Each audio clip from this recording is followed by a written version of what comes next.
When Jody gets here, I'll have him check it out.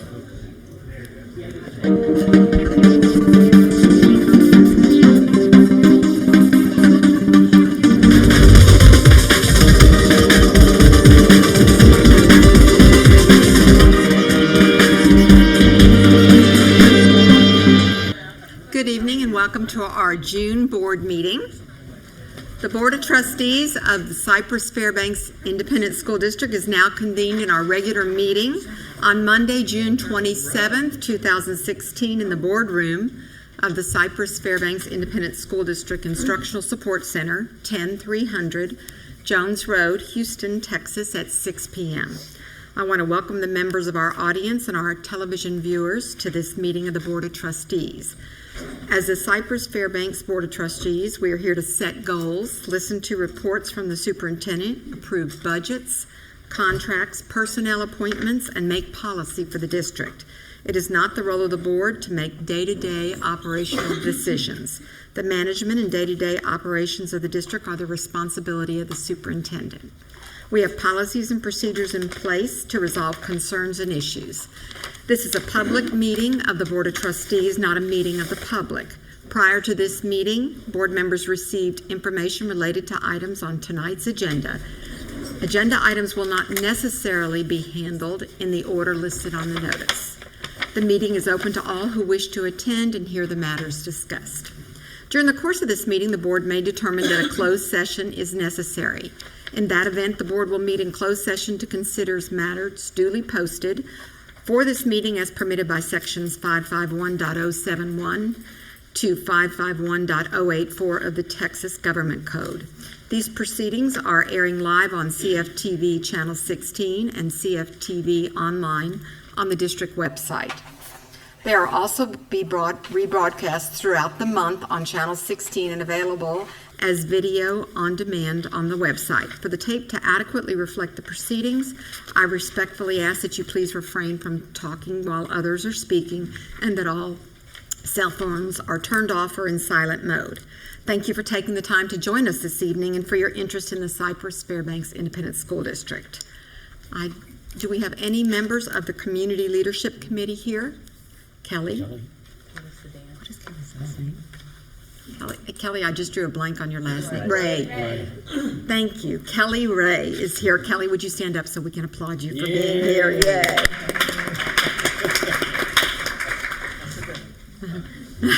Tonight's invocation will be presented by Teresa Hull, Associate Superintendent for Governmental Relations, Communications, and Chief of Staff. Please stand for the invocation and remain standing for the Pledge of Allegiance to the flag.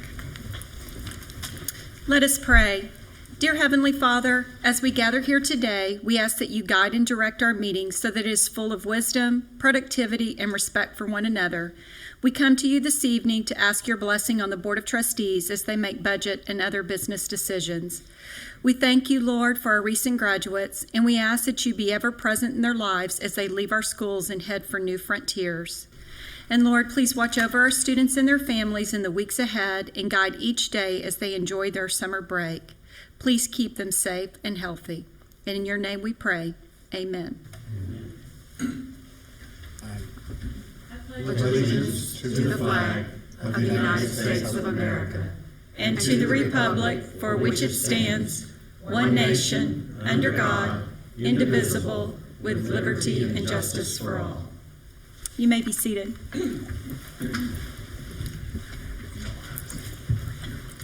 Board Member Bob Covey will read the district's vision and mission statement for the benefit of the audience.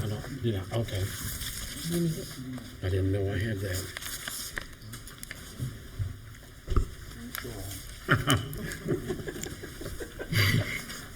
Vision: learn, empower, achieve, dream. And the acronym is LEAD.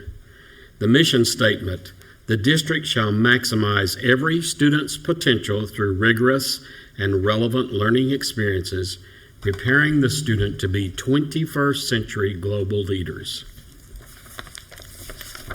Thank you, Mr. Covey. We will now move on to the special recognitions portion of the agenda, and I will ask Dr. Henry to provide that information to us. Thank you, Madam President. Just a few honors and achievements this evening.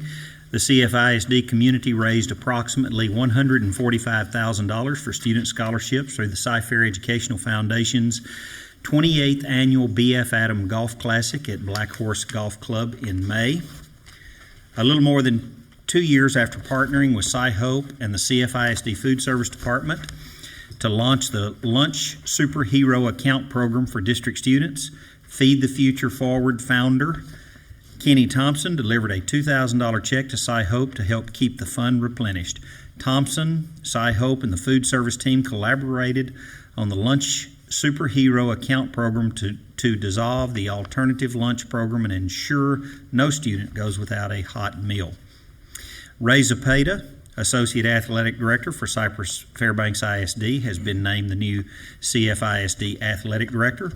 Ray replaces Ed Warkin, who will retire this Thursday after a 42-year career following this school year.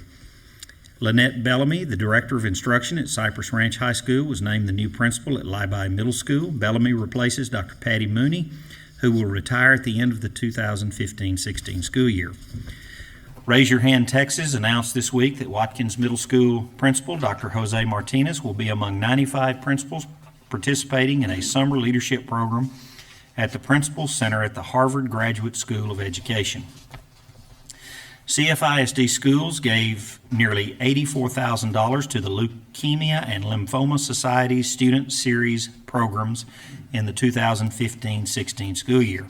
CFISD gave the second highest total in the Texas Gulf Coast region, behind only Houston ISD with $108,000. The district's efforts were part of $27 million raised by approximately 25,000 U.S. schools for the LLS, which supports research and patient services to those battling blood cancer.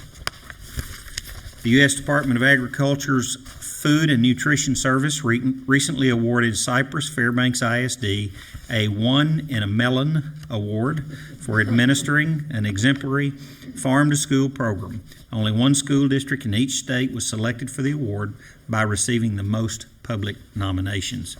Cypress-Fairbanks ISD earned its sixth consecutive five-star rating in the Texas Smart Schools Initiative, a rubric measuring school spending and student performance that was launched last week by former Texas Comptroller Susan Combs. CFISD is one of only 44 public and charter schools across the state to receive a five-star rating, and I believe, Mr. Snow, we're one of only 3 that have received that every year in the 6 years that it's been presented.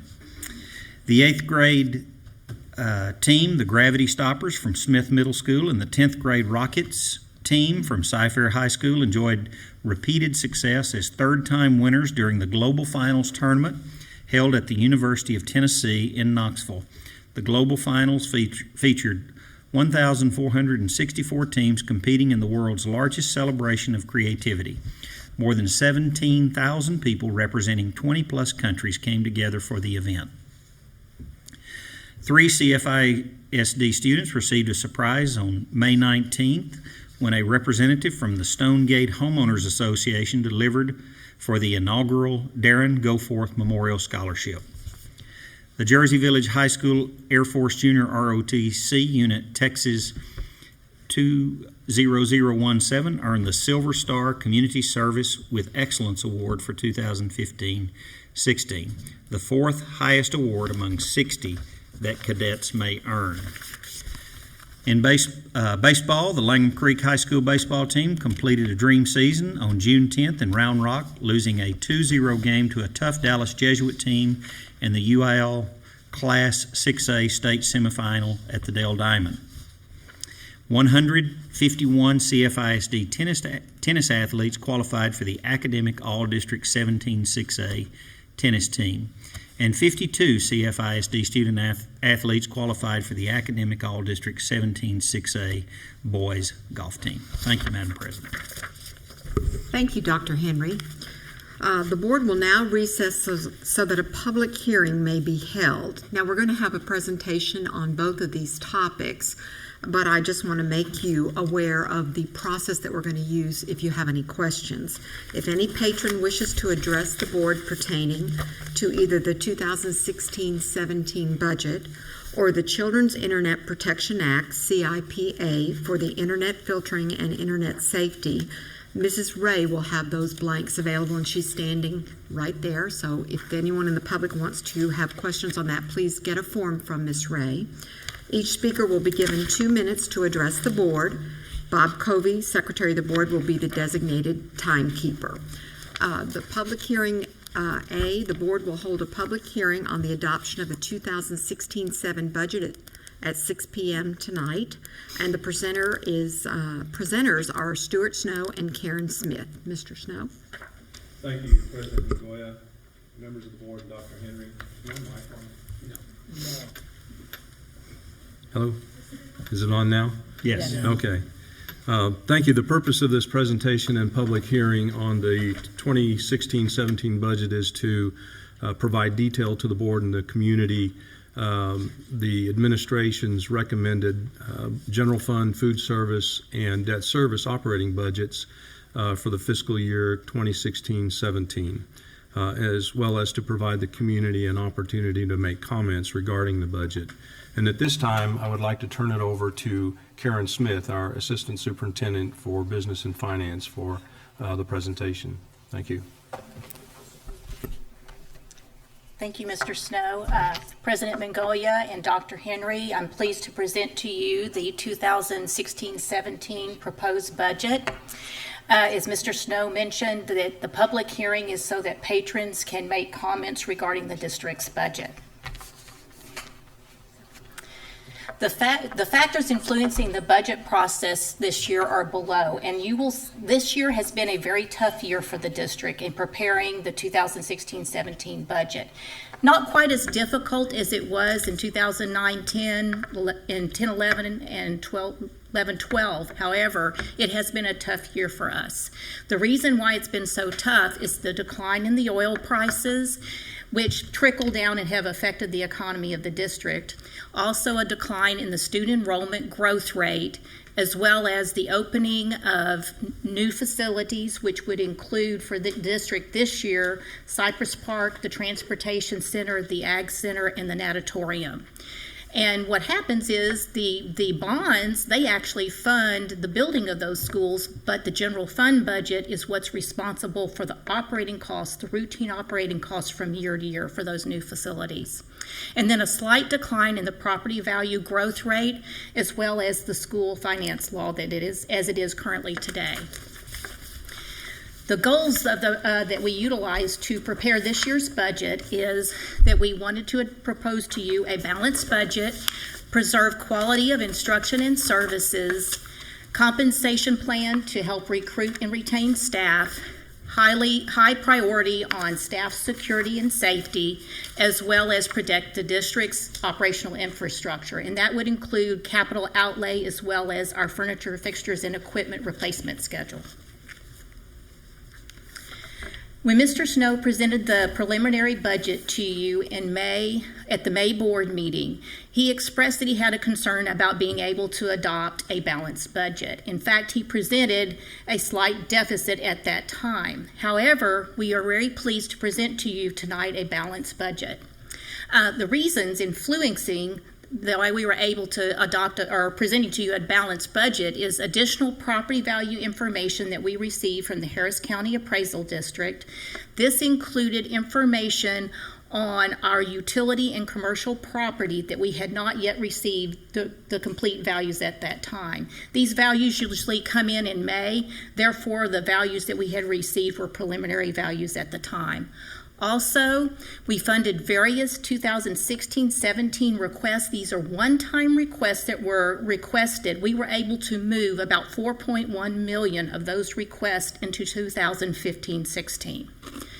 Also, we funded various other requests through the existing balances that may have been in their budgets. For example, we were because fuel prices have been lower, we've been able to fund a few items in the maintenance and transportation departments through their fuel and their utility budgets. Also, we looked at the number of budgeted positions that we budget every year, but we are not able to fill. And those positions also added to us being able to adopt or present to you a balanced budget. This teacher salary comparison schedule was presented to you at the May board meeting, and it shows the comparison of the neighboring district salaries for the 2015-2016 year. This schedule shows you the 0 year, the 5 year, the 10 year, the 15 year, and the 20 year salaries, as well as the maximum on the schedule. And you will see that the district ranks number 1 or number 2 in all of the areas except for the maximum salaries.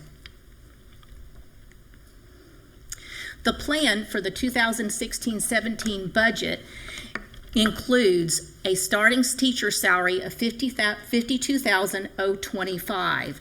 This is up from what we showed you in May of $51,500. It also includes a salary increase of 2% for all classroom teachers, and also provides for a salary increase for clerical paraprofessionals, instructional paraprofessionals, hourly support employees, and hourly employees at the greater of 3% of midpoint or the base. It also includes a salary increase for all other employees computed at the greater of 2% of midpoint or base. Also included is the funding for the opening of Cypress Park High School, the Transportation Center, the Ag Center, and the Natatorium. We also provided funding for software licenses and maintenance agreements, and provided funding for furniture and fixtures and equipment replacement schedule, and the funding of general equipment and facilities maintenance. We also included in the budget funding for a teacher attendance incentive.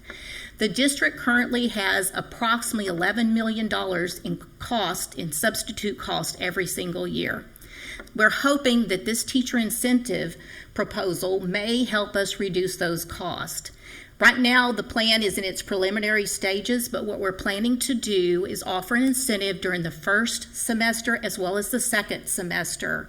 And the way it's set up, or what we're proposing to set up, is that a teacher that may have been absent during the first semester still has the opportunity to gain this incentive during the second semester. It will also include a few incentives for teachers who all year long did not have any absences. And this is actually teachers as well as paraprofessionals on the campus is what this plan is for. What's included in the general fund 2016-17 budget is $8.7 million for the cost of teacher salary increases, $3.8 million for the cost of salary increases for hourly and clerical employees, $1.9 million for the cost of salary increases for all other employees, $1.7 million for some of the miscellaneous items that I mentioned, such as the software licenses, the teacher incentive, attendance incentive, as well as $7 million to open Cypress Park High School, the Ag Center, the Transportation Center, and the Natatorium.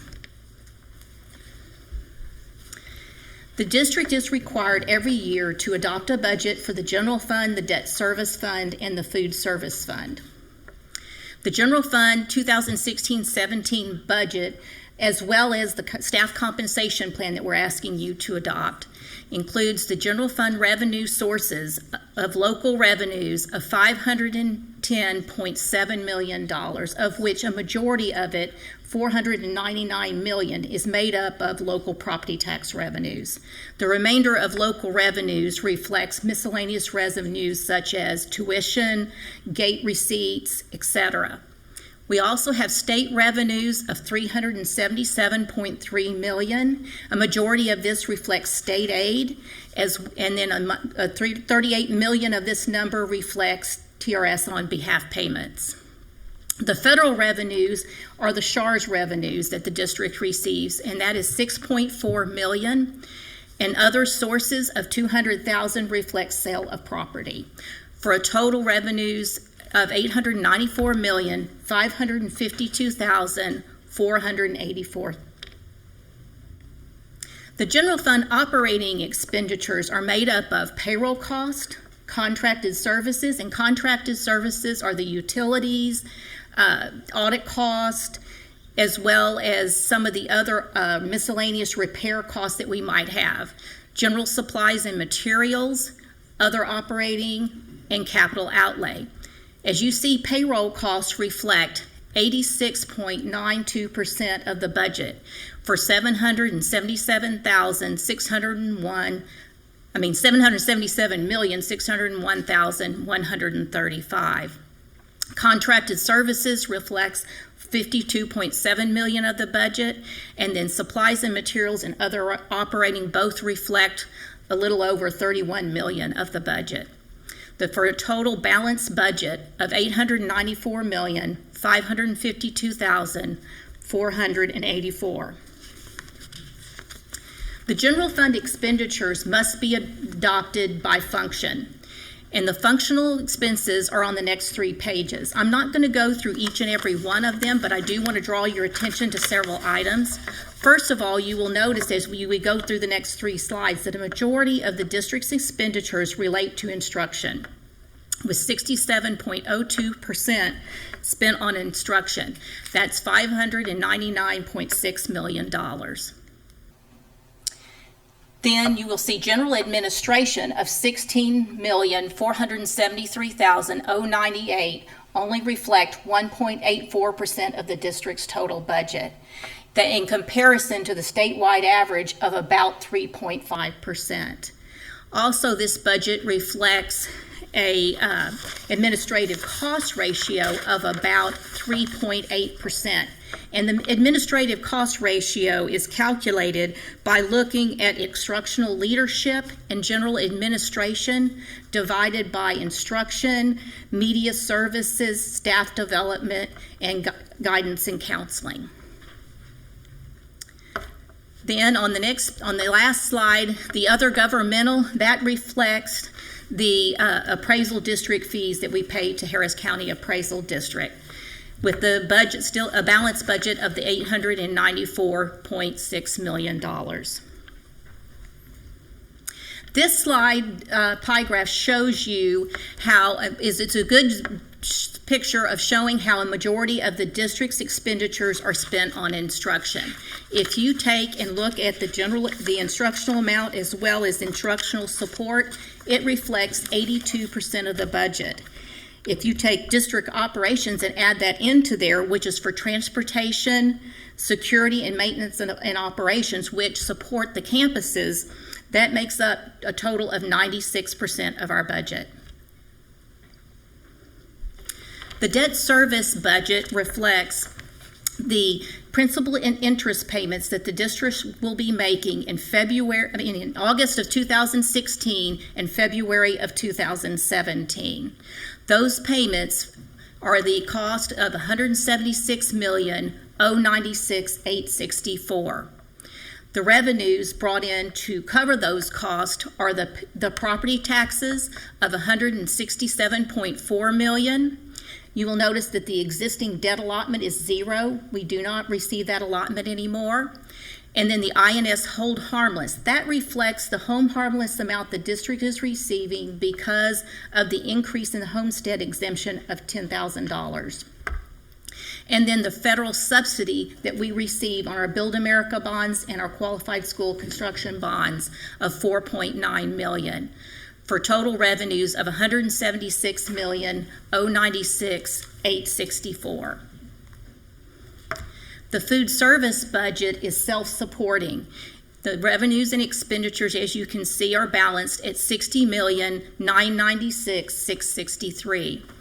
The revenues are made up of the local revenues of $23.2 million, state revenues of $350,000, and federal reimbursements for the free and reduced lunch program of $37.5 million. The expenditures are primarily food service, and then there's $1.4 million for plant maintenance and operations, and that reflects the maintenance costs that are charged to the food service fund as well as for utilities charged to the food service fund.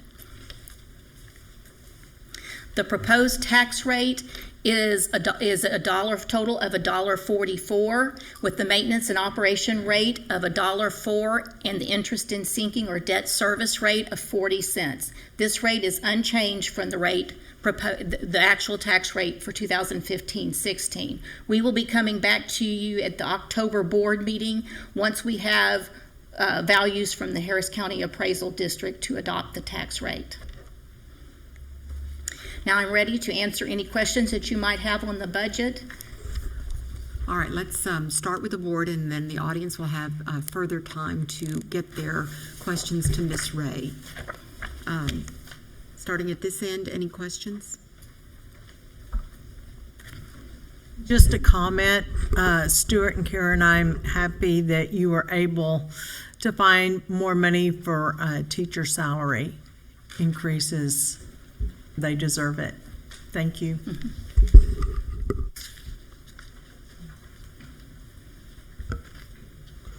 Stuart, each year when we talk about on the proposed salary increase, what does it look like as far as employee health insurance cost? We actually had good news regarding our employee health insurance. As you know, we're covered under the state program TRS Active Care for our active employees, and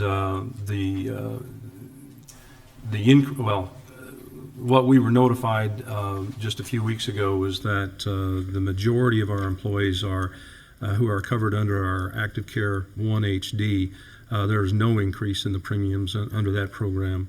And Active Care 2, I think we had about a 5% increase in premiums, very nominal. So we were very pleased with that news and able to be able to pass that on to our employees. I think our notification to our employees is being prepared now. It'll be going out soon. That will be going out within the next week or couple of weeks, I guess.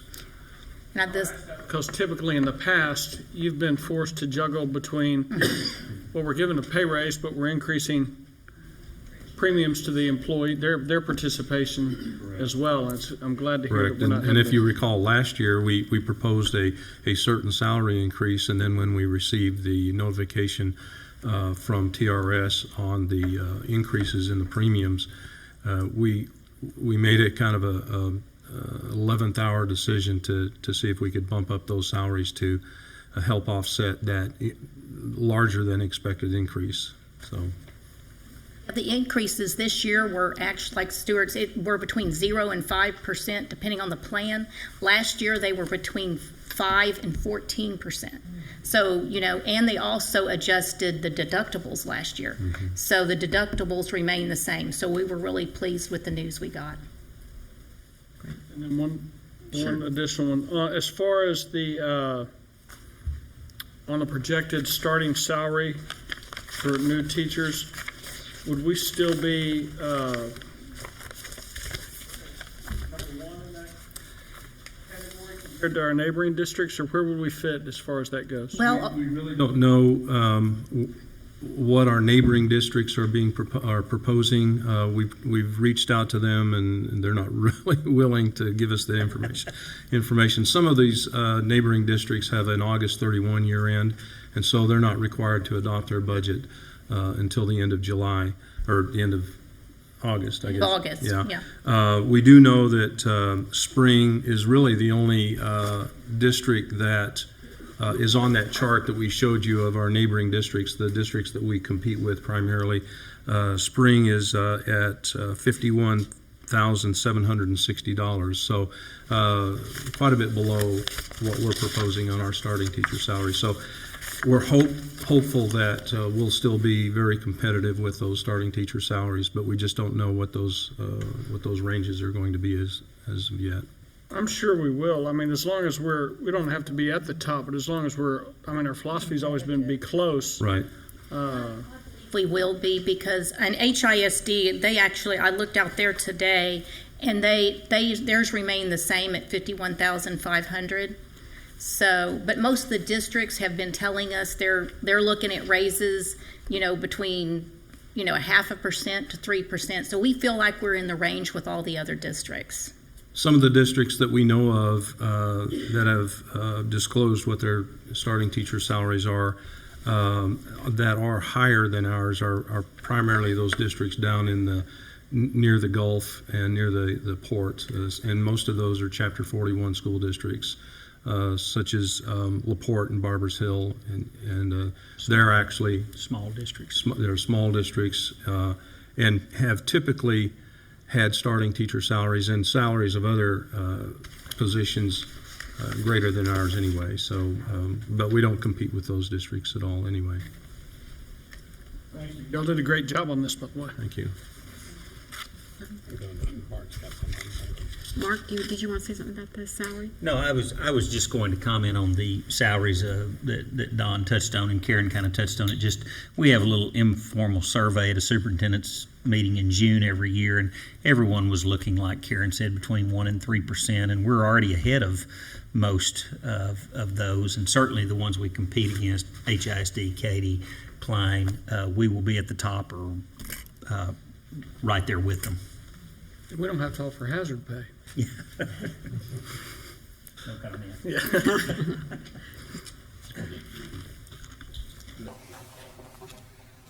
Christine? Ms. Harley? Just kind of a comment. Well, two things. I applaud you for also focusing on the paraprofessionals, the clerical professionals, the hourly support employees. We all know that it takes a village to run this whole district, and so it's very nice to see increases for the majority of the positions. And I am really interested in that attendance incentive plan and seeing how that plays out. So I hope y'all keep us updated on that. Thank you. Let me just clarify on that. Attendance incentive is for both teachers and classroom paraprofessionals. Yeah. So the details of that, we've budgeted $400,000, or we've devoted $400,000 in the budget for that. And each fall or each semester is a separate attendance incentive, so that if a teacher fails to qualify in the first semester, or a paraprofessional, then they have the opportunity of qualifying for the incentive in the second semester, or the fall semester, or spring. What we're talking about is $200,000 for each semester, and that we would award 100 teachers and paraprofessionals $2,000 for attendance of two if they had two or fewer absences during that semester. And then at the end of the year, all of those teachers and paras that had perfect attendance for the entire year, then we would award 5 incentives of $5,000 to those people. And that's for the year-end wrap-up with perfect attendance. So we feel that this is a program that is both meaningful in terms of the amount of money that they would receive. It also involves a lot of people with the opportunity to earn those awards. And so we just feel like it would be beneficial. It would be something worthwhile for those teachers to be able to say, I need to stay in the classroom because this is something that's significant that I could have an opportunity to win. I think it's a great idea. I think that our employees can win. And it's wonderful that there's fall and spring, and that you're not, that you can go for either one, because everybody knows sometimes you get an illness, a bronchitis, or something that keeps you out for more days than you really ever wanted to be out. We're in the process now of identifying those types of absences that would be excluded from the accountability of that, such as staff development, jury duty, emergency closure, that sort of thing. So we want to be able to exclude those types of absences from consideration from those awards. Thank you. And the ones who will win the most probably are our students, because they will get that consistent care and education every day from their normal teachers. So thank you. We're proposing that the employee's name that's in there can actually be drawn each time. So that person could have the opportunity to get all 3 if they were so lucky. Okay, So I want to go back into the classroom. Okay, thanks. Thank you. Mr. Ryan, you had a follow-up to I Ms. don't mean Hartley. to jump in front of my peers here. I want to make sure I'm clear on the incentive that so you use the word opportunity, and you had a cap on some of these, so like 5. Right. If So, a teacher there's or para 10? had perfect attendance for the entire year, they would have the opportunity to be drawn for an award of $9,000. So each semester, the spring semester and the fall semester, are separate and apart. They're individual contests, if you will. And if a teacher or para has 2 or fewer absences in a semester, then they would have the opportunity to be drawn. They would, and we'll be drawing 100 of those people and giving them a $2,000 incentive. If perhaps, let's say, a teacher had 3 absences and did not qualify for the fall drawing, but they had, say, 2 absences in the spring, they would qualify and be put into that pool for the drawing. So that if you miss in one semester, you have an opportunity to be able to qualify in the next semester.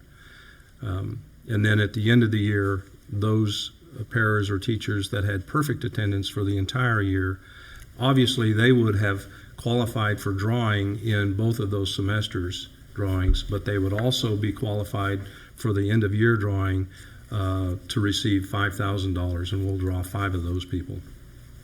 Okay. Does that make sense? Yes, I just wanted some clarity from what Christine said, so I appreciate it. Ogletree?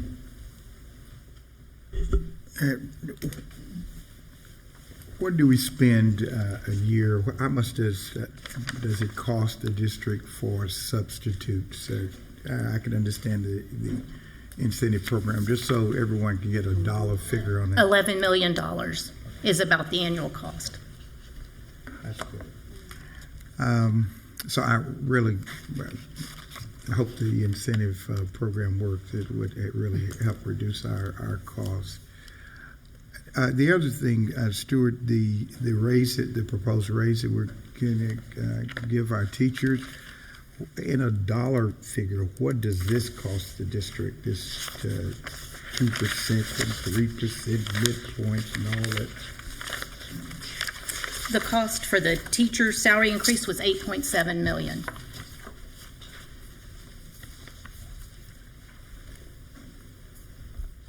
And our last raise that we gave our teachers, was it, what percentage was it?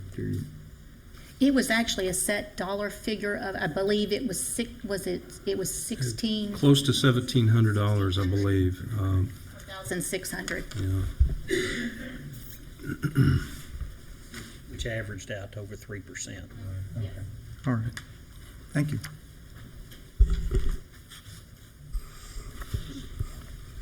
Any other, Mr. Jackson, do you have some questions? Ms. Blackshear? So that 2%, what does that equate to a year for teachers? Yes. Did you bring that with Yeah, you? yeah. I'm trying to think if I brought that with me.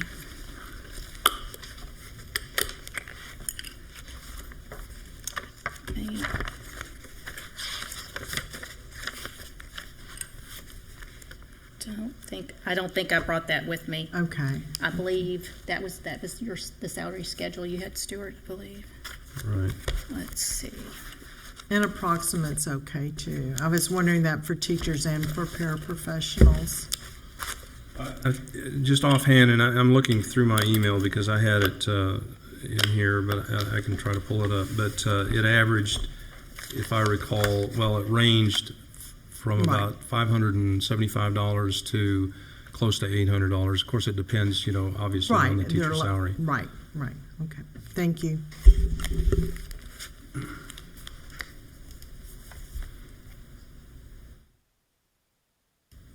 Any other questions? Ms. Ray, do we have some public questions? This is the 2-minute. Yeah, this is the 2-minute.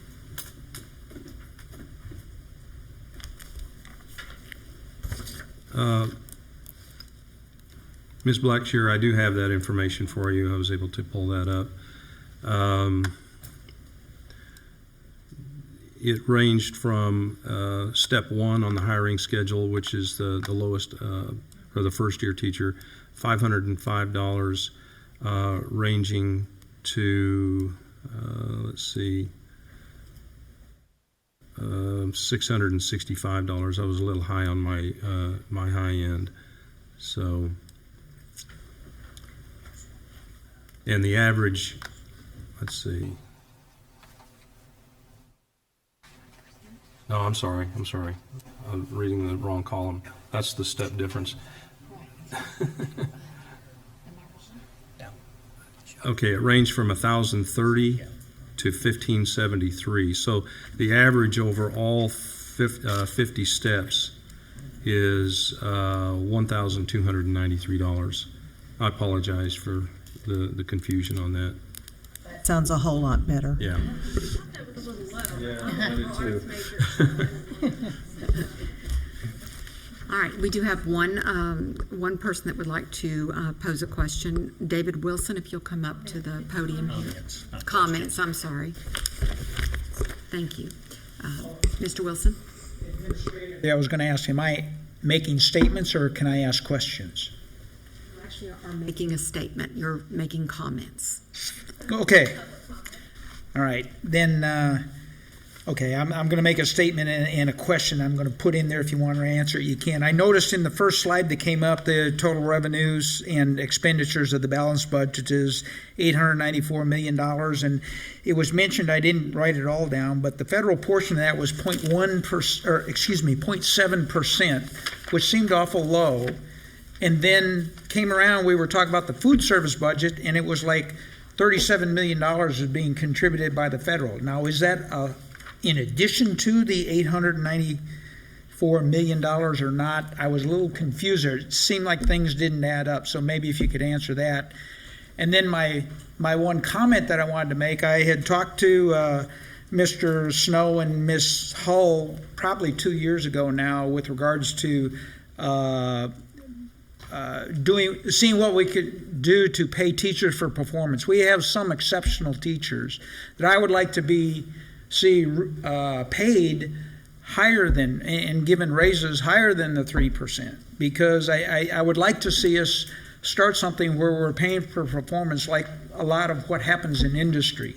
And I know there's some resistance with teachers' organizations to doing things like that, but in reality, you have a evaluation system that was explained at the last Thursday meeting that I understand. So you've got the building blocks in place to do this, but I want to challenge y'all again, because I challenge them, but to buck the trend and let's start paying our teachers, the exceptional ones, something more than just offering them a principal position, because some don't want to be principals. So I'd like to challenge you to do that.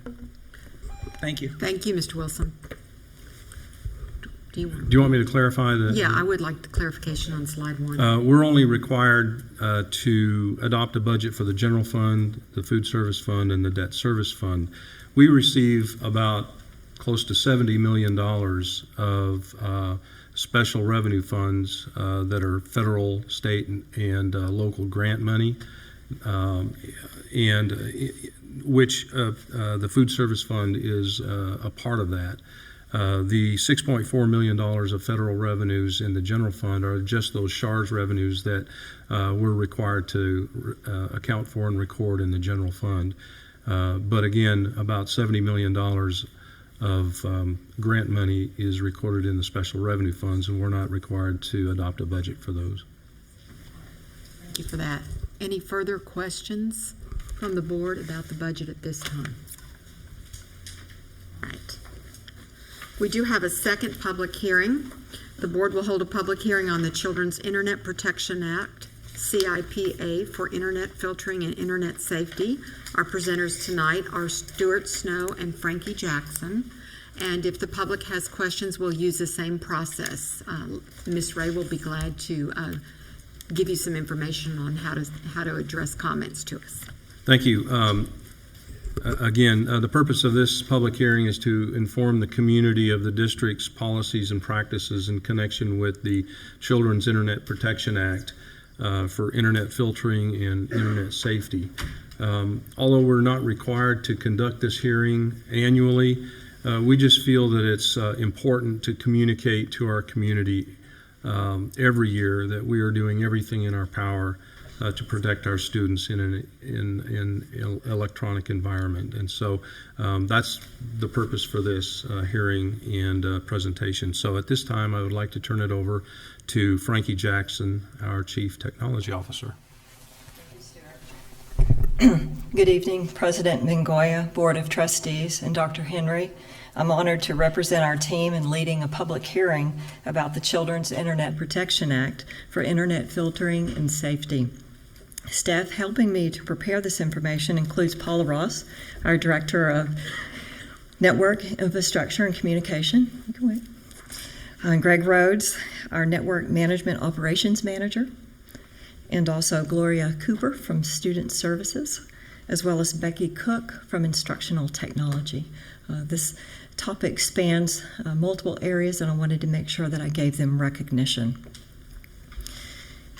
As Mr. Snow said, this is the third public hearing that we've done on the Children's Internet Protection Act. I'm going to refer to it as CIPA. And basically, in summary, what it is an act that helps school districts show and helps them to keep children safe on the internet through filtering and online measures. CIPA compliance is required in order to receive funding from the federal government.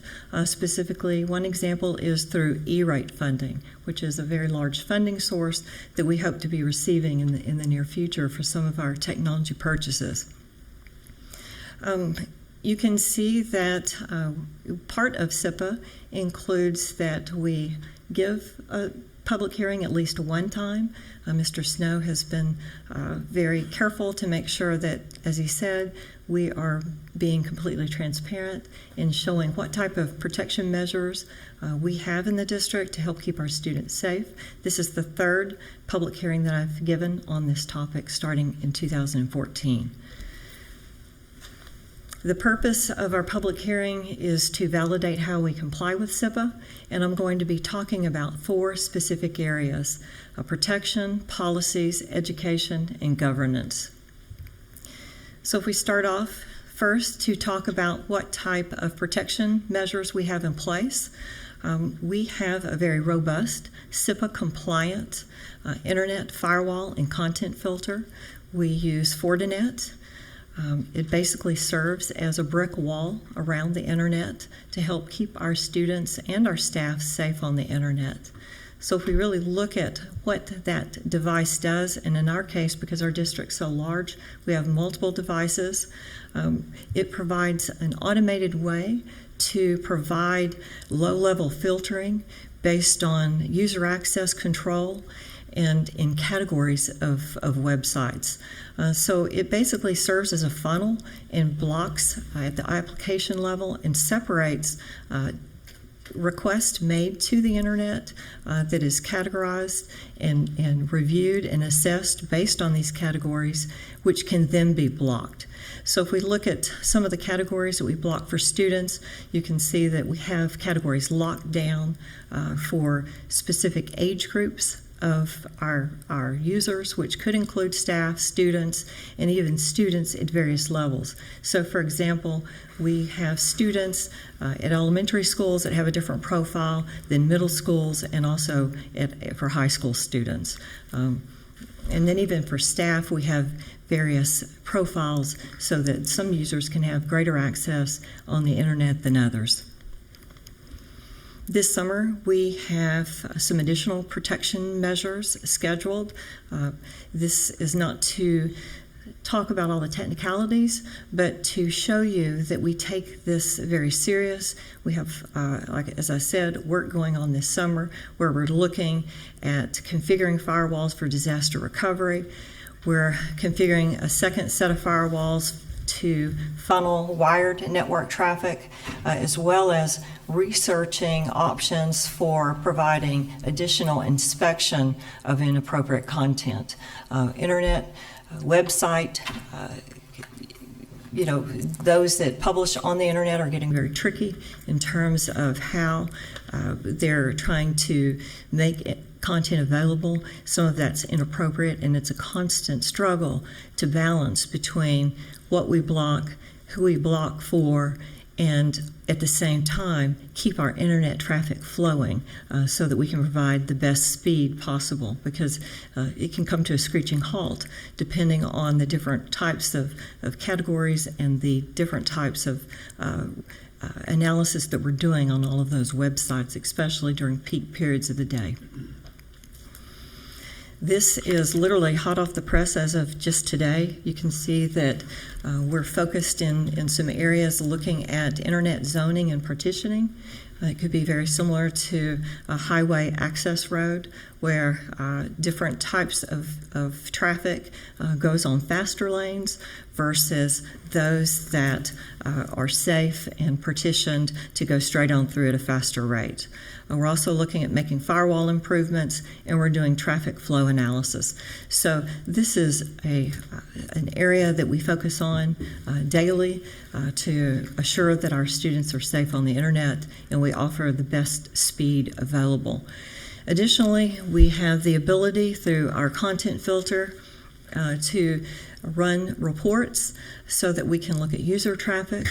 We can go all the way down to the user level. If we suspected that there was an issue with a particular user or group of users, we can look to see what they are currently being blocked, how they're being blocked, and what they're trying to get access to.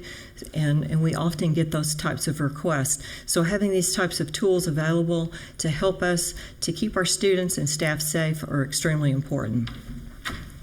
Second, I'm going to talk about the different types of policies that we have in place. That's one of the SIPA requirements, is to make sure that we have adequate policies in place. We have our employee handbook. This presentation has hot links into our handbook. We have our administrative regulations online, which is the CQR.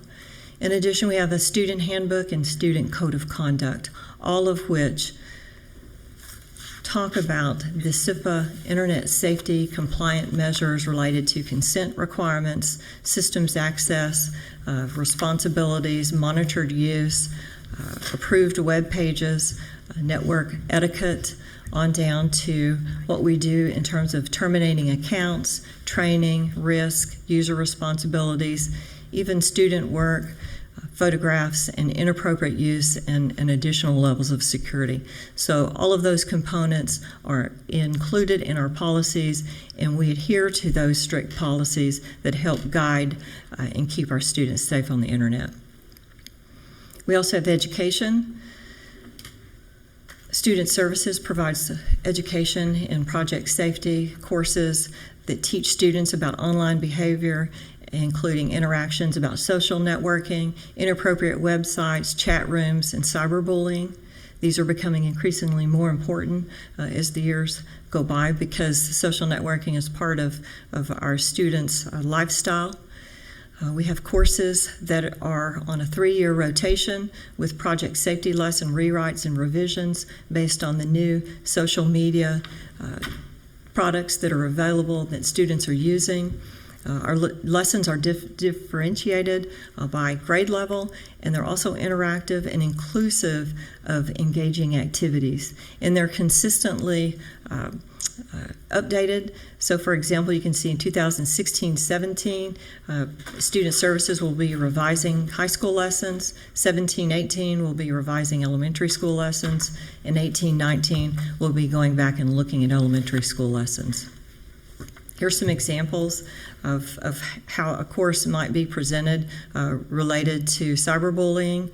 You can see the different levels that are available depending on the content for those students. In high school, 9th through 12th, Project Safety has some interactive lessons on online behavior, including interactions about social networking, inappropriate websites, chat rooms, and cyberbullying. And in clicking on each one, I won't take the time to do it, but this presentation will be made available.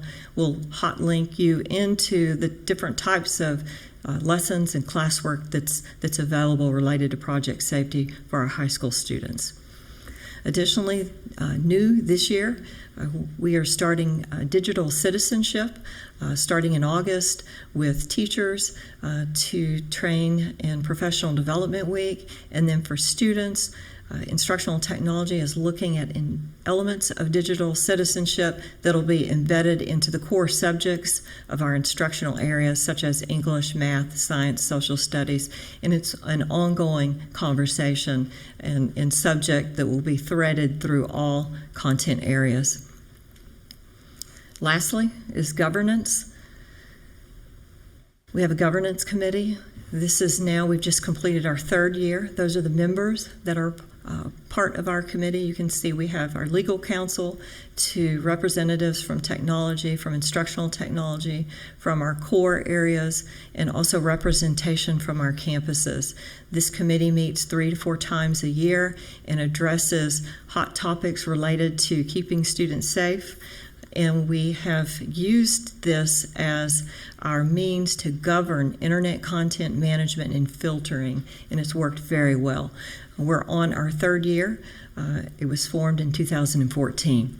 Primarily, this committee looks at providing governance over CQR so that it's not just the technology department or one entity of the district that maintains all that needs to be considered and concerned as it relates to CIPA, the Children's Internet Protection Act.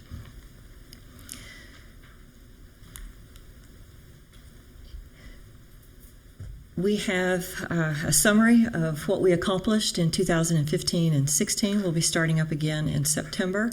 Some of the summary level items that we completed in 15-16 included setting the blocking categories for students so that it's not just one entity in the district determining what is censored, what is blocked. It's a committee that makes decisions based on what we think is best for students.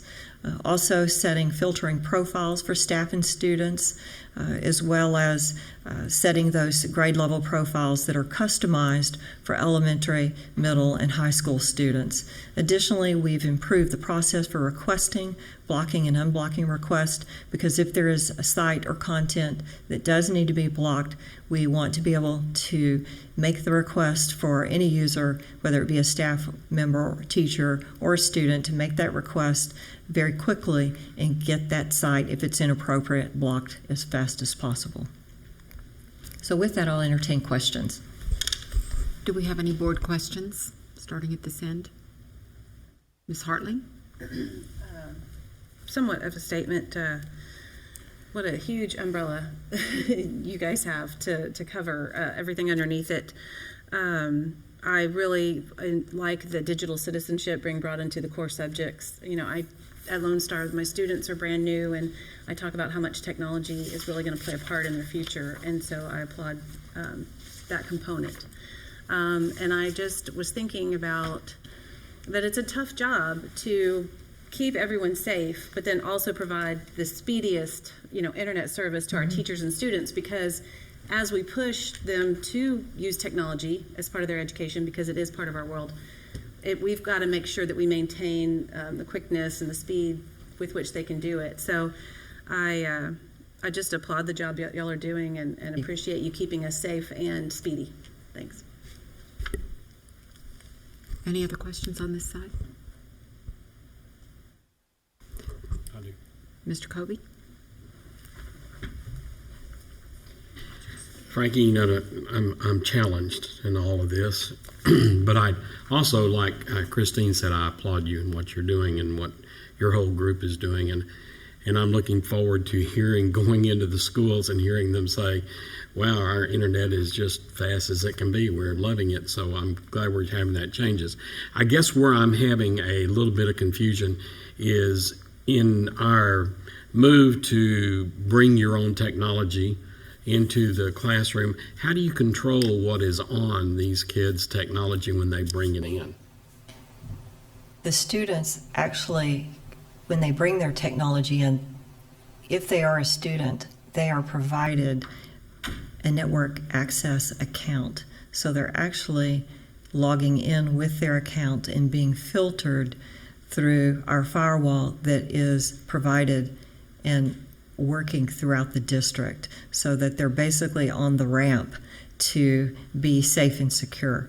If it is that they're not logging in and they're working as if they were a guest, if they were a vendor or a visitor on our network, then they are very limited in what it is that they can access. So it wouldn't matter what they've got at home. We've got pretty much, they're going to have to log on. That is our to ours. commitment. Okay, all right, thanks. Questions on this side? All right, Ms. Ray, do we have any public questions on this topic? No. So at this time, we will close the public hearing and we'll resume our regular board meeting. Our next topic is board comments. Any board member may make a comment during this portion of the agenda without prior posting being required.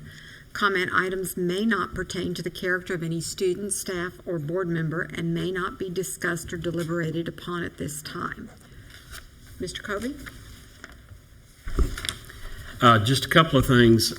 Number one, I just got back from what they call the National School Board Advocacy Institute that they have in Washington, D.C., and I had the opportunity to actually meet with Senator John Cornyn and also with our Representative Michael McCall, and I was very tickled to hear and to see what they were doing. I was unable to meet with Representative Culberson because Representative Culberson was actually in an appropriations meeting and couldn't come out. And I certainly understand that when they're trying to develop their budgets up there. But I will say that Texas was quite well represented. There were 500 people across the U.S., 60 of which came out of Texas to come up there and talk to our representatives. And we learned a lot, and there's a number of things that we can be advocates for public school education. And we'll be sharing a lot of that coming soon. But I just wanted to, number one, let you know where I'd been. It was a great experience, and I was glad to get home. And then I have something else, but he's left, so I'll do it when he comes by. All right. Ms. Blacksher?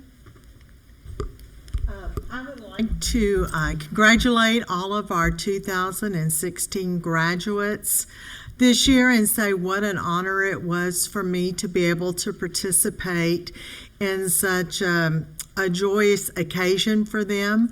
I also would like to commend Deborah Stewart and her staff, the Berry Center staff, our security department, and the high school principals who worked so hard to make sure that this major milestone in our students' lives went very smoothly and efficiently, and worked within the time frame allotted, but yet every student received their minute of glory. It was a tremendous graduation, and I just applaud all of those who were involved in the planning and execution. Thank you, Ms. Blacksher. Mr. Ryan?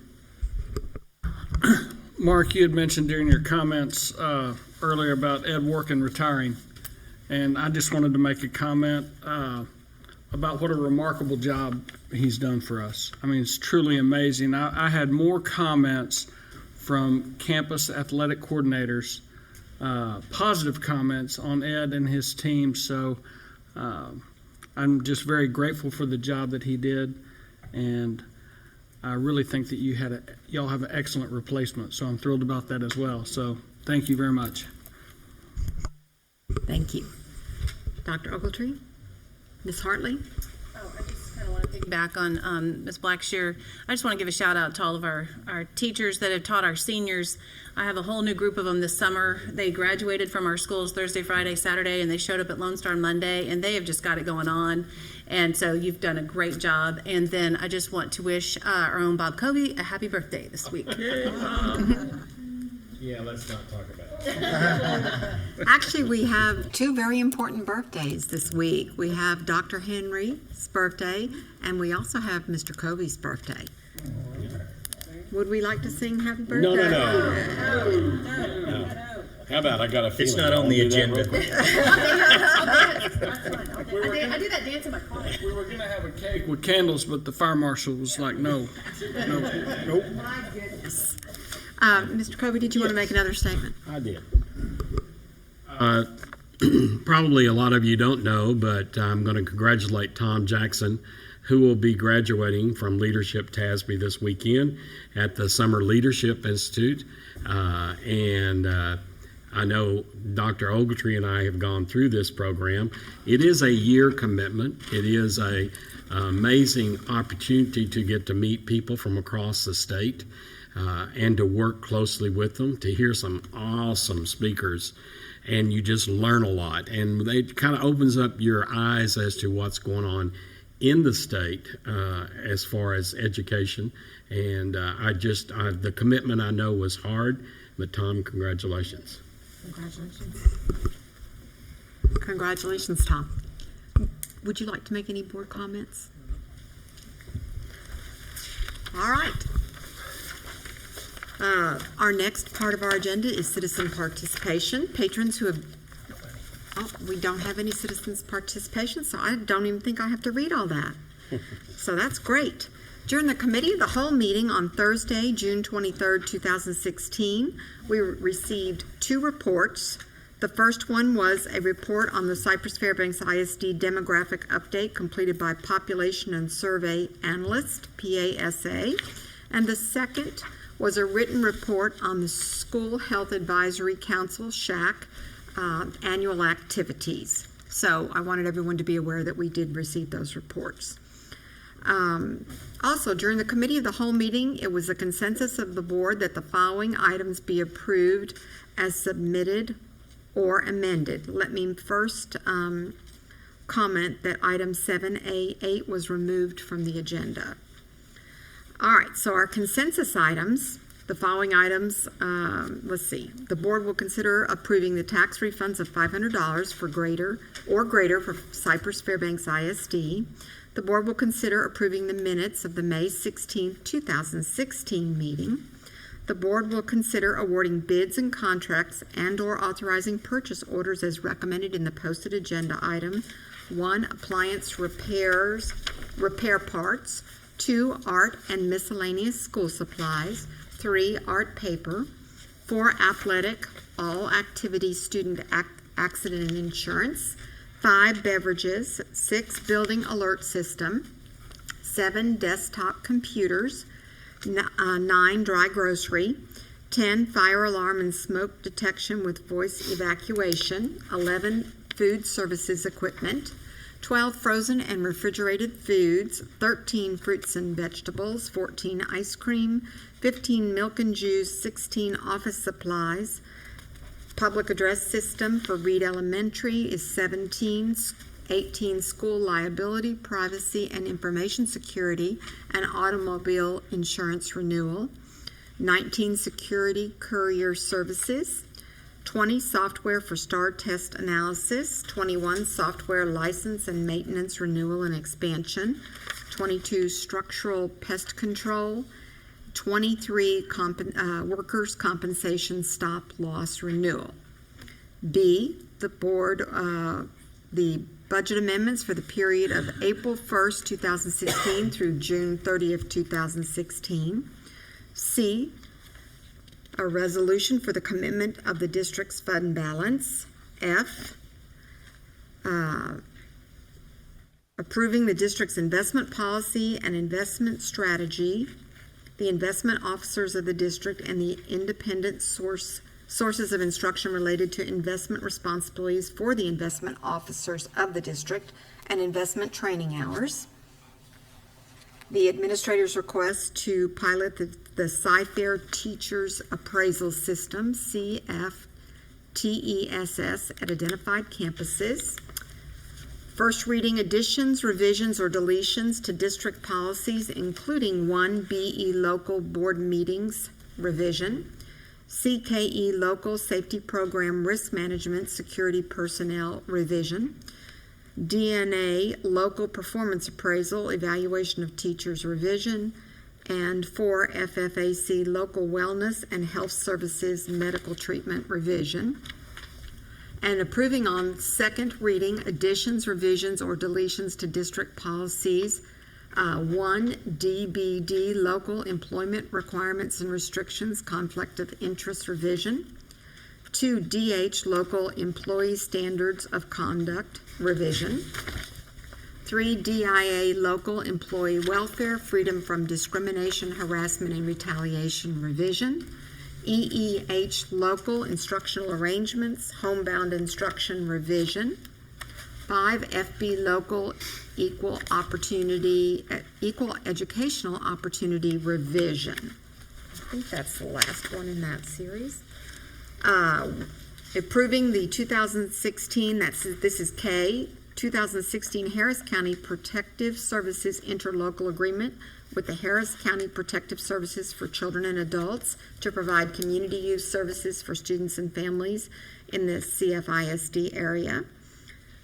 Approving construction proposals and contracts paid from the 2014 technology bond funds to the recommended contractor and authorize the superintendent or designee to execute all necessary documents related to such contracts as follows. 1 HVAC technology upgrades phase 2. M, authorizing the superintendent or his designee to negotiate and execute a final contract for the procurement of electricity per terms of proposal number 16-05-4941 RFP. N, approving the change order number 3 to the construction contract with Satterfield and Ponticus for the installation of new fiber optic cabling from the MDF located in the classroom area to IDF locations within Cypress Park High School, and to authorize the superintendent or designee to negotiate, execute, and amend all contracts necessary to complete this additional work. O, approve the CenterPoint Energy Houston Electric LLC blanket utility easement to provide electrical services for the satellite coal food warehouse. P, approving the granting of the water meter easements to the City of Houston for water services to Bain Elementary School and Dean Middle School, and authorize the superintendent or designee to negotiate the final terms and execute all related documents. Q, approving the granting of an unobstructed visibility easement to Harris County located at the corner of Greenhouse and West Road by Postma Elementary School, and authorizing the superintendent or designee to negotiate the final terms and execute all related documents. R, approving the affiliation agreements with the University of Texas Health Science Center Houston and Professional Healthcare Education Service, Inc. to provide clinical placements in Cypress-Fairbanks ISD school clinics, which will fulfill the curriculum requirements for collegiate registered nursing, RN programs, and licensed vocational nursing LVN degree programs and refresher courses. S, approving a resolution to join and participate in the Southeast Texas Cooperative Purchasing Organization, and authorize the superintendent or designee to execute all necessary documents related to the Southeast Texas Cooperative Purchasing Organization.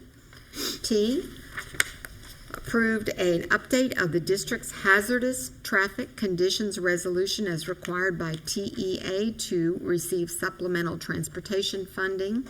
This is for funding purposes only, and I would point out this does not change any no changes in the buses and who gets on the bus where and at what time right now. All right, I think, let me just make sure that is all the consensus agendas. Oh, wait, there's a couple more. Approve a one-time request for a Texas Education Agency waiver allowing the Cypress-Fairbanks ISD to offer a pre-K program that is less than 210 minutes daily during the 2016-17 school year, and approving the list of students for off-campus physical education. That are all the items on our consensus agenda. Ms. Mingoya? Yes. I would actually, after conferring with a couple of our trustees, I would recommend that you remove 7A and 7E from the consent agenda and that those be addressed individually because In an abundance of caution, we're going to have a couple of trustees who are abstaining on items in each of those. Okay, so Which is all the bids and contracts, but what I will say is you don't need to read all 23 again. You can say as, Oh, I hope so, because you know what? That's a lot to read. All right, so, She read E as consensus, because I thought it wasn't, but I thought I heard her read E as consensus. So either way, I don't think E should be on consensus either, but thank you. I didn't think I read that. I read the one before it. Please, thank Oh, you. no problem. So let's remove 7A, which is the long one, from consensus. Do we need a motion for that? No. No. All right, great. All right, so all that was read except for 7A, which is the long one that lists a bunch of other things. Can I have a motion to approve these consensus items? Madam President, I move that we approve the consensus items as presented or amended. Thank you, Mr. Ryan. Do we have a second on that motion? Ms. Hartley seconds. All those that approve, please signify by raising your right hand. All those that are opposed, same sign. Motion carries unanimously. All right, so let's talk about our non-consensus items. And let's start with 7A. And remember, that was the one with the 23 items that I've already read, and we're not going to read those again. Do we have a statement? Just wait till we get Okay. Ms. Blacksher? Ms. Mingoya, when I was reviewing the board packet on Wednesday night, I became aware that one of the contracts being awarded is being awarded to a company that my son is executive vice president of. I had no idea that they were bidding on anything with the school district, but I called Mrs. Sims to let her know of this, so to see what appropriate action should be taken, and she prepared the disclosure items that I needed to execute, and I did so earlier this evening, and I will be abstaining from voting. Okay, great. Can I have a motion on 7A?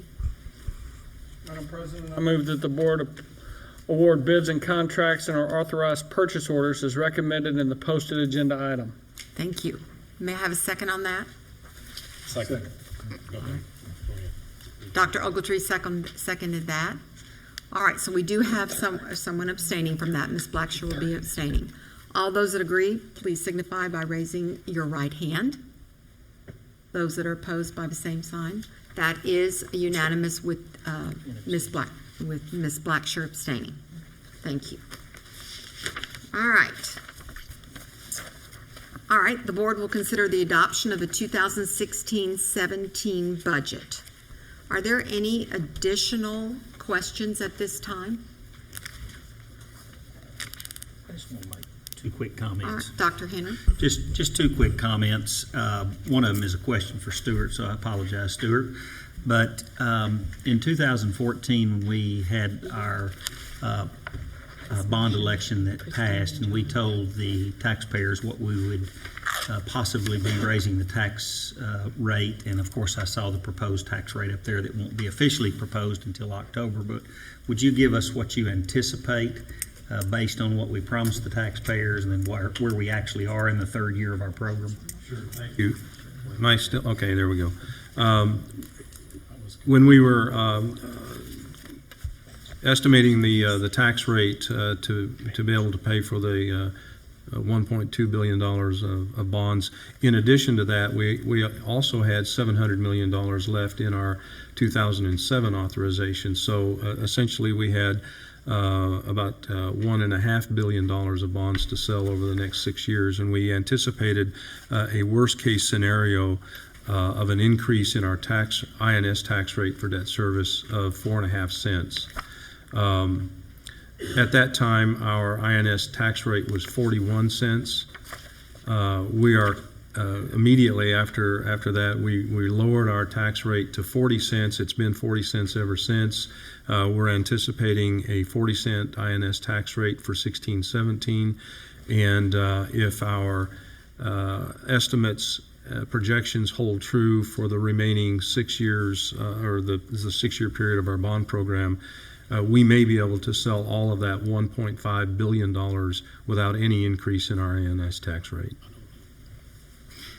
And then just one comment, and this is not really directed at Stuart, but I know we touched on it earlier, but I guess I would, as a superintendent, and I've been in a lot of school districts, and I've seen food service departments that are a drain on local taxpayers, and I just want to give kudos to Matt Morgan and Roy Sprague and all of their team for what they do in food service. Food service actually pays for itself in Cy-Fair ISD, and we're able to make a lot of improvements because of the efficiency that they do. So that's something that we've kind of grown accustomed to and maybe don't fully appreciate, but it is something rare in the school business.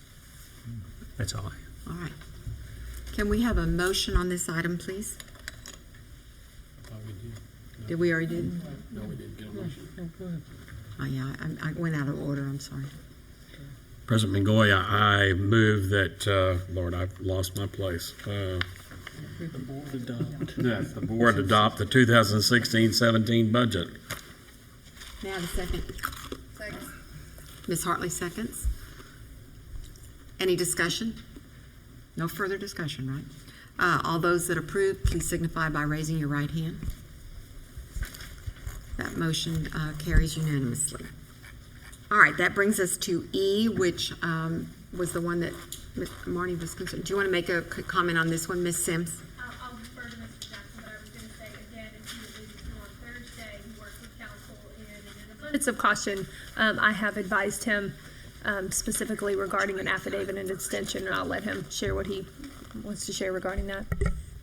I have personal stock ownership in certain of the entities listed which are greater than the amount prescribed by law. I have filled out the necessary affidavit which was required to be done prior to coming to a vote on this item. That affidavit has been notarized. I will be abstaining from voting on this item. Thank you, Mr. Jackson. This item is E. The board will consider approving a list of qualified financial... No? No, okay. No, you're fine. A list of qualified financial institutions, brokers, dealers, and or investment advisors that are authorized to engage in investment transactions with the district. May I have a motion? Madam President, I move that the Board of Trustees approve a list of qualified financial institutions, brokers, dealers, and investment advisor that are authorized to engage in investment transactions with the district. May I have a second? Second. Ms. Blackshear seconds. We are having an abstention in this item, as Mr. Jackson just explained. All those that approve, please signify by raising your right hand. So it's unanimous with the abstention of Mr. Jackson. Thank you. All right, the board will consider approving board members to serve as a delegate and alternate delegate to the 2016 Texas Association of School Boards, TASB, Annual Delegate Assembly. May I have a motion? Madam President, may I nominate Christine Hartley as our delegate and John Ogletree as the alternate? Yes. May we have a second on that motion, please? Second. Second, Mr. Ryan. All those that agree, please signify by raising your right hand. All right, that motion carries unanimously also. That will bring us down to item number W. The board will consider approving the naming of high school number 12. Can we have a motion, please? Or Dr. Henry, would you like to make some comments first? I'll make a motion. Whichever way you want to do it. Well, he's got to present a couple of things. Well, I was just going to ask Dr. Henry to provide some background information. Is that all right? Just a little background. I'm as many of you know, it's very difficult at this point to find land in Cy-Fair ISD available. And we were very pleased to be able to work with the Howard Hughes Corporation in order to obtain a large tract of land on the west side of our school district a couple of years ago in order to build High School 12, which was actually passed by this community in the year 2007, which shows you a little bit of how far we are behind due to the downturn in 2008 and 9 in the economy. But we were able to strike a deal with the Howard Hughes Corporation, and I'm proud to say that we were able to acquire that very valuable land at about half of what it would have cost us if we had to pay full price. So we think that, well, we don't think, we know that we saved somewhere between $10 and $13 million with the agreement that we signed. Part of And a half. 13 and a half, okay. 10 to 13 and a half million dollars. Okay. And as all of you know, it's been the practice of the district to name high schools that have some relation to the geographic area. And as part of that contract that we struck with the Howard Hughes Corporation, we agreed to include Bridgeland in the name of the high school. So we've looked at several options for this, but and I would certainly defer to council if she wants to add anything to this, but you've got it at your table, but our recommendation is to name High School 12 Bridgeland High School. All right, so do we have a motion on this before we discuss? Madam President, I move that the board approve the name for high school number 12 as per the superintendent's memorandum of June 27th, 2016. I second. Dr. Ogletree also was going to second that too. I second. All right, so we have a motion and a second, and I know there's been some discussion. I'd like to open it up for discussion. Well, let's turn you on me too. I'll just give a few of my thoughts. I was just curious, Council Marnie, that I know I am very appreciative of the Bridgelands for working with us and working out this deal to where we can have the land. We saw the PASA report how much we needed on the west side of the district. And I'm aware of the contract. I'm curious if we can still have, if there's still an option. I really, there was a couple of names that were presented, the Bridgeland High School and Bridgeland Creek High School being one of those. I really would like to suggest that name, or I don't know how this works, but I really like the name Bridgeland Creek High School. I feel like it gives a little bit more of a Cy-Fair feel to it. And then also, even down to we have our CRHS and our CFHS, and this would be a BCHS. And just the feel of it, Bridgeland Creek sounds very Cy-Fair to me. And I've always been passionate, and everybody knows that, about how we name our schools and how we take great thought and great honor, and especially with our middle and our elementary schools, giving them namesakes. And so I think it's important to bring this Bridgeland High School into Cy-Fair, and I like the name Bridgeland Creek. Mr. Kobe? Well, along with what Ms. Hartley said, I have a problem with naming a high school after a development, and that's my biggest contention. I'm certainly proud that Bridgeland worked with us, and it's obvious that anybody that offers us that kind of a savings is somebody that needs to be commended. And I think having Bridgeland in the name is fine, but I don't really agree with naming it just Bridgeland High School.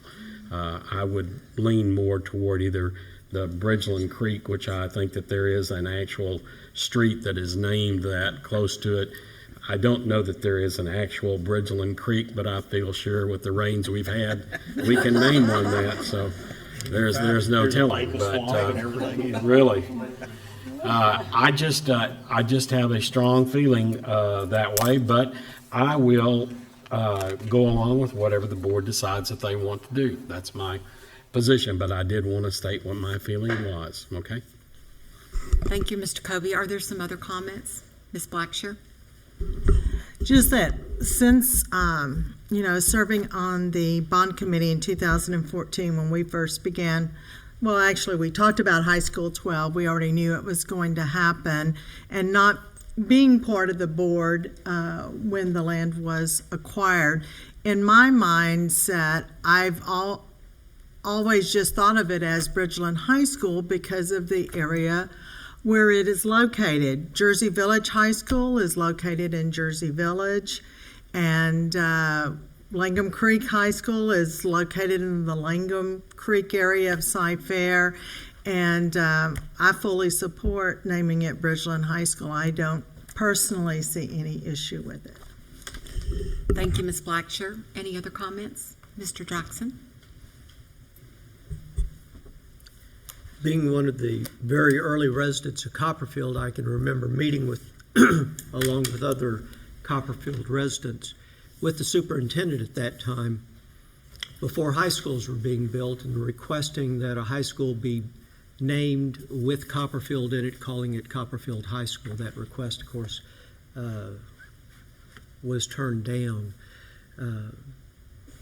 In keeping with the naming of the schools, you know, Bridgeland by itself does not really match up with anything else, with the exception of Jersey Village. Certainly, we did not call Cy Creek Champions area, although we easily could have.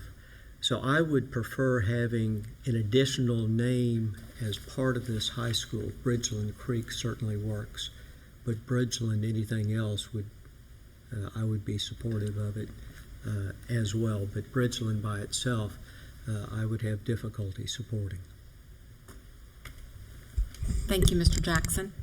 As you can see, there is a little discussion about this. Do anyone else, Don? All right, I obviously have a difference of opinion than some of my cohorts on the board. I don't mind the name Bridgeland High School. Yeah, I'm looking at it from a couple of perspectives.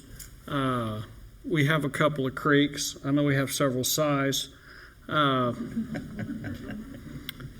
I think the times in our district are changing rapidly, especially when you look at our recent budget and some things we've done. When you can save $10 million, $10 to $13.5 million or save $13.5 million on land purchase, and then you look at our budget, and it's gonna cost $7 million to open up Cy Park and other facilities.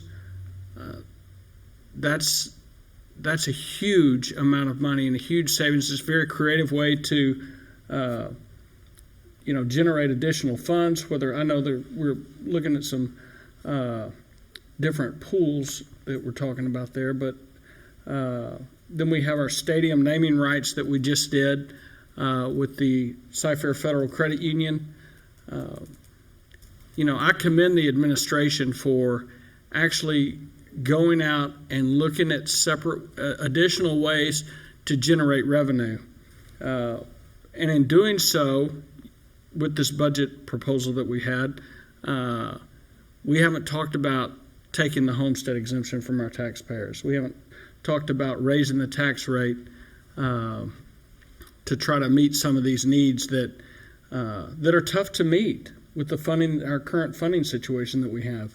So Bridgeland High School, I think 20 years from now, probably 20 months from now, people aren't going to really have a big hoo-ha over what the name of that high school is. I know y'all voted down Cy Ryan, but that's that was up to y'all. No, but seriously, I really don't have an issue with the name of Bridgeland High School, and I am very grateful that the administration was able to generate a savings of $13.5 million. And I think as we move forward with our school sites, that things are going to be a little bit different than they have been in my previous time serving on this board. So that's where I stand. Thank you, Mr. Ryan. Any other comments? Dr. Ogletree? Well, I really could go with either one of the names. Bridgeland High is a fine name, and Bridgeland Creek if the board wanted to go in that area. Only problem, I do know there is a Langham Creek. There is actually a Langham Creek, right? There is. There's also a Horseman. Oh, We're full of creeks out there. so, and so that, and I had two of my sons graduate from Langham Creek. I think the one thing that is true, what Don said, after the school opens and after a little time, the first game, it's not really going to matter whether it's Bridgeland or Bridgeland Creek. But I just think both names are good, either one. All right, I am very comfortable with Bridgeland High School, so we have kind of a split here. But we have a motion and a second. Can I say one more thing, or no? Yes, Ms. Hartley, sure. Oh, I was just referring to Dr. Ogletree. Yeah, being a Cypress Creek Cougar, I'm very aware that there are other creeks. But as we do have about 18 Cypress schools, I don't see a problem with another creek. Like I stated before, I think it's our time to make it our own. No, nobody's going to, after it fills in 20 months, it'll be what it is. And so that can be Bridgeland Creek too. I think that it's very important that we save money, but that we also keep the Cy-Fair spirit and are aware of that. And I think giving it somewhat of an identity that ties it in some way to the district and not just to a neighborhood is good. So, All right, so we have had comments from board members. We do have a motion on the floor to name the high school Bridgeland High School. We've also got a second on that. And if you approve that motion, please raise your right hand at this time.